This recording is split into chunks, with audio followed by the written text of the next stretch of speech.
Il y a longtemps, en Égypte, il y avait un bébé nommé Moïse. Il est né à une époque où les choses étaient difficiles pour son peuple, les Israélites. Le pharaon, qui était roi en Égypte, avait peur de leur nombre croissant. Alors, il a décrété une règle maléfique, tous les bébés garçons des Israélites devaient être emmenés. Mais la mère de Moïse ne voulait pas que cela arrive à son bébé, alors elle a élaboré un plan courageux.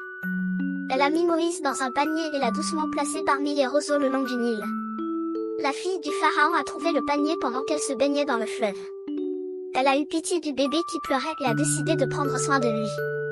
Ainsi, Moïse a grandi dans le palais du pharaon, comme un prince d'Égypte, même s'il était réellement un Israélite.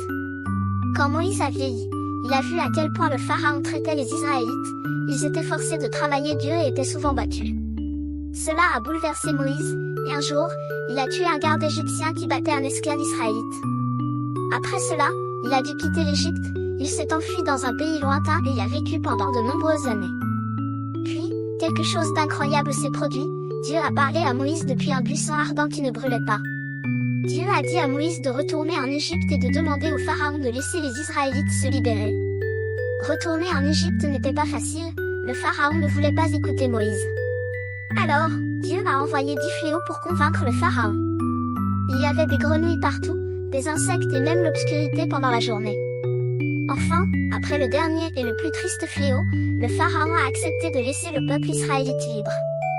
Moïse a conduit les Israélites hors d'Égypte, mais leur voyage n'était pas terminé.